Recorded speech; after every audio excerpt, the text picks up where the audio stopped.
Welcome back to Wealth Mavericks, the podcast where we help doctors unlock the secrets to building generational wealth. And today, we're talking about the lifetime impact of overpaying in taxes.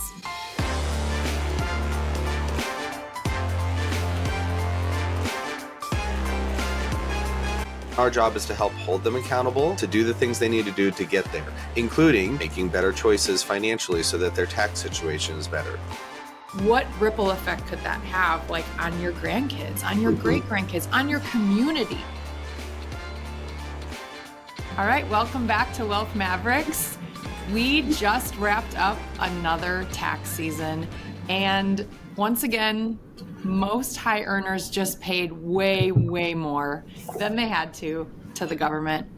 And I'm sure, Joe, for a lot of our listeners, that was a painful day. It was a painful time to see what you owe and how much of your income for the year you just handed over to the IRS. But like every other year, the pain fades pretty quickly. Life is busy. As a doctor, you have really good income. And if you're like a lot of the people we talk to, it's like, well, this is just the way it is. I make a lot of money, so I pay a lot in taxes. And I wanted to focus this episode on helping our listeners change this mindset, because it's one thing to see the impact on tax day and then move on. But when you take a bigger picture look at it, what is the lifetime impact of year after year paying $100,000, $200,000, $300,000 more in taxes than you actually need to be? So, Joe, let's talk about it. Why do you think this is an issue for so many of the doctors we talk to? Well, I think first, it's a great topic because I think a lot of people they just assume it's this expense that they have every year that they just can't do anything about. And that's really exasperated by the fact that a lot of the tax teams that have worked with them have told them that, oh no, there's nothing else you can do. We've done everything we can. You should be thankful that you're making so much money and have to pay. Like the stuff that comes out of their mouths reinforces this idea that, well, I just can't do anything about it. And so then I think people are left a little bit hopeless.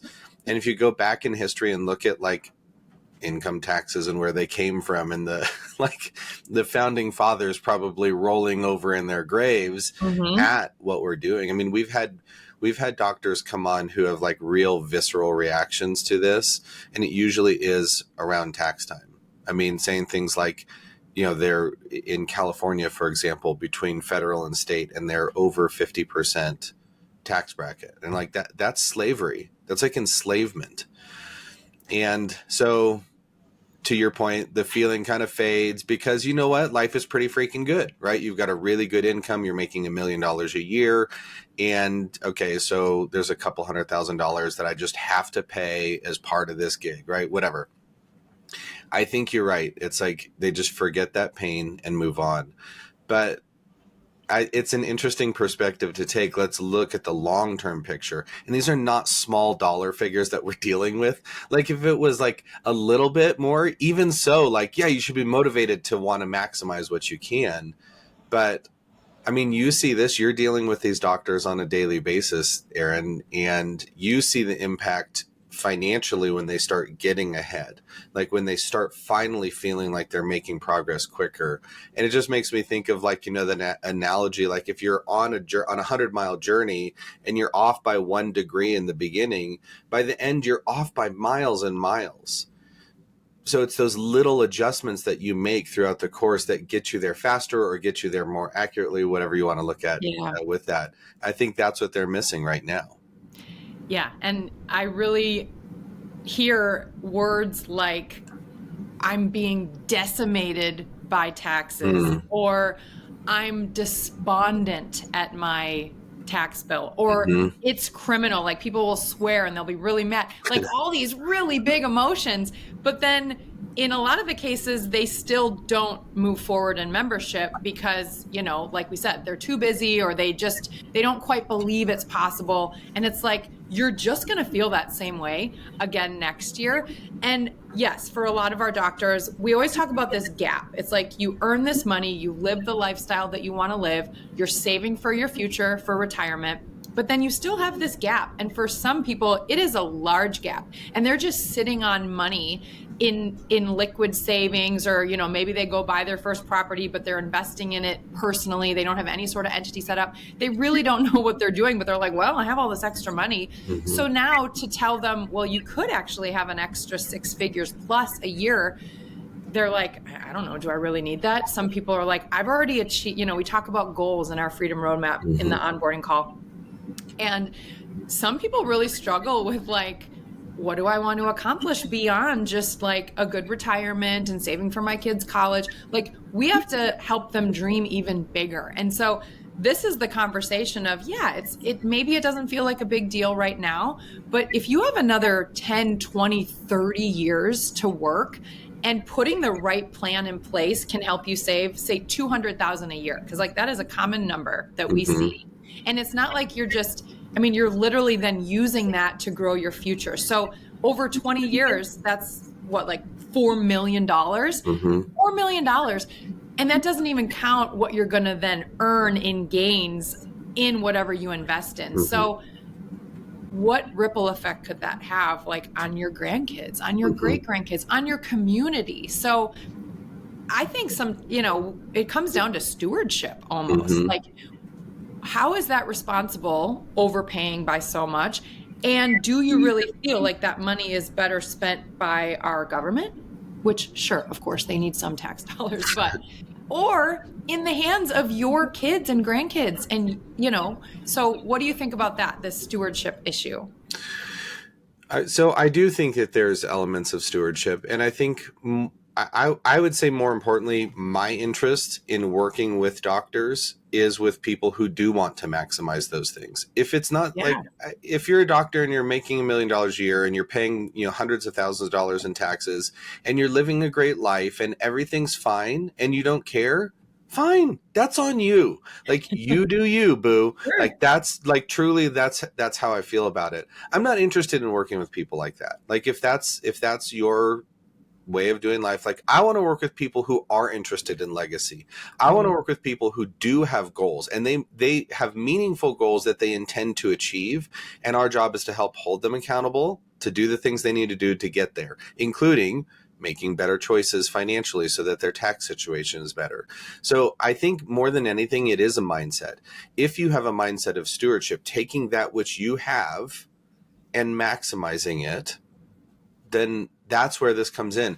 But it's like, I think it was Les Brown who told the story of a guy, two guys on the front porch in rocking chairs, and one of the guy's dogs was there, and the dog was just kind of like whimpering and, just howling. And the guy looks at his buddy and he's like, why is your dog just like moaning and howling like that? And he goes, oh, he's laying on a nail. And the guy's like, well, why doesn't he give it up? Get up and move. He's like, because it doesn't hurt enough. So it's like, I think that lesson, it's like, change is hard. I get it.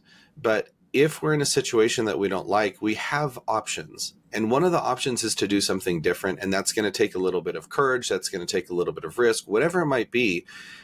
Doc, you're the only one who can answer that question. Am I willing to do the work that's required to get to where I want to go? We can't do that for you. We can't instill that mindset. We can coach you. We can help you. But I think if you're at that place where you're like, hey, I don't mind the taxes that I pay, let them do what they're going to do with it, fine. Like, sure. We wish you the very best and thank you for everything that you do as a doctor. Yeah. But if you find yourself complaining at all, even if it's only one day a year where that painful, number sinks in, why continue to do that? Why do you do this year after year? I think you need to ask yourself that question and say, why am I continuing to lay on this nail? Does it just not hurt enough? What is it that's going on? So either stop complaining about it or do something about it. Yeah. And I think they talk about how anxiety and excitement or nervousness and excitement are very similar feelings in our body. And there is a little bit of fear of doing something new and different. But I think once you take that first step and start seeing what's possible, it really turns quickly into excitement for what's possible. And I think I do make it sound like a lot of our members, they don't even know what to aim for. That's a small percentage of them. But really, I do think the ones who move forward, they are pioneers. This is something that comes up a lot. Like, well, my colleagues are telling me that they don't know if I should be doing this because they don't know anyone else working with someone like you guys. It's like, yeah, because a lot of people, there's not a lot like us. We're one of a kind so far. But I'm like, yeah, and if I may be so bold, that's why they continue to complain to each other about how much they're paying in taxes. And you chose to do something different. And for a lot of our members, when we go through that freedom roadmap, some of their goals are gigantic. Like, I have a member who wants to build a hospital in Guatemala, and he thinks it'll take about $60 million. We have people who want to give each of their children $1 million when they graduate from college. And I'll have people say to me, like, is that possible? Is that too big of a goal? And I'm like, no, that we want you to dream big, because when we can show you in our planning that once you recapture those dollars that you were just paying in quarterly estimates every year or at the end of the year at tax time, and putting them instead towards your future, Bob talks about how you hockey stick that growth. It's not just like a steady climb, which of course a steady climb is good. He talks about that dripping faucet, but when you put the right plan in place, boom, it's to the moon. So that fearfulness and anxiety can really turn to excitement when you see what's possible. So you're right. Those are the people we want to work with. Well, and sometimes it takes, for a doctor who's, 15 years into his or her career, and they are very much in the groove of doing what they've always done. Sometimes it does take that extra perspective just to say, hey, it's probably been a while since you've dreamed about what's possible. Let's dream together for a little bit.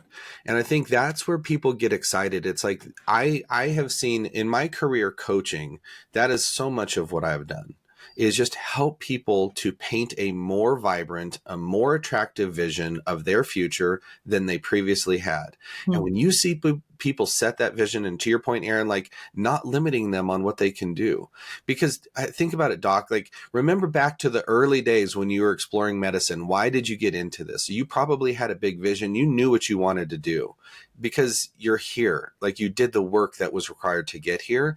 So if some of that dream has been lost, like what would that look like to reignite that? What if you had that passion and excitement around that again? What's possible? There is no limitation. There truly is not. And so you as a highly capable person can set the course for a direction. We can support you, help lift the sails. I don't know, whatever analogy you want to use, so that you can get to that place. And I'll tell you, there is very little that is more invigorating than setting the course and seeing progress along that. And I think that goes back to that first question, Erin, is like, so what does it do me to save an extra dollar in taxes? I'm totally set financially. I make more than enough money to live the life that I want to live. We have excess money every month. Okay, great. So what's the value of that extra dollar? The cool thing is like dollars don't care, right? They don't have emotion in them. So that extra dollar compounds. Again, it's like fine tuning that, or adjustments, in the degrees, that you're off by 1 degree, miss it by miles down the road. But if you tune that in, like where you can go is really cool. Last thing I'll say on this part is one of my early mentors, Brian Buffini, amazing man, real estate coach, really has built a gigantic community, very wise. And what he said often was most people will overestimate what they can do in a year, but vastly underestimate what they can do in a decade.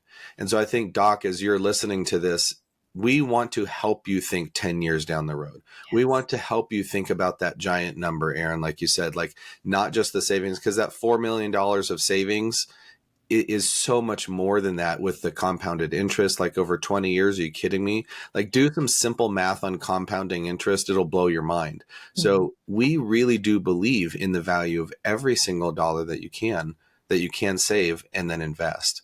So think bigger, get excited again. Yeah.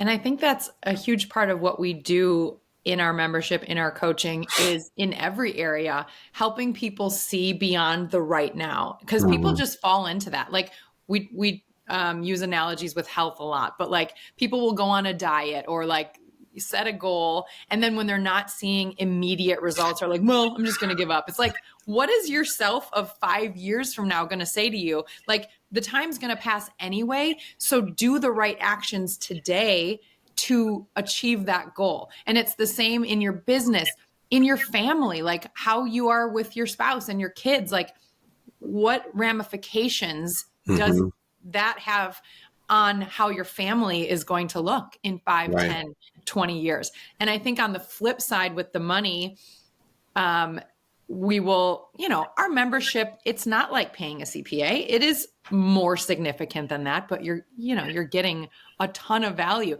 And so sometimes people will just look at this is what I'm going to pay you guys monthly. And, oh, that's too expensive. And your response is always like, expensive compared to what?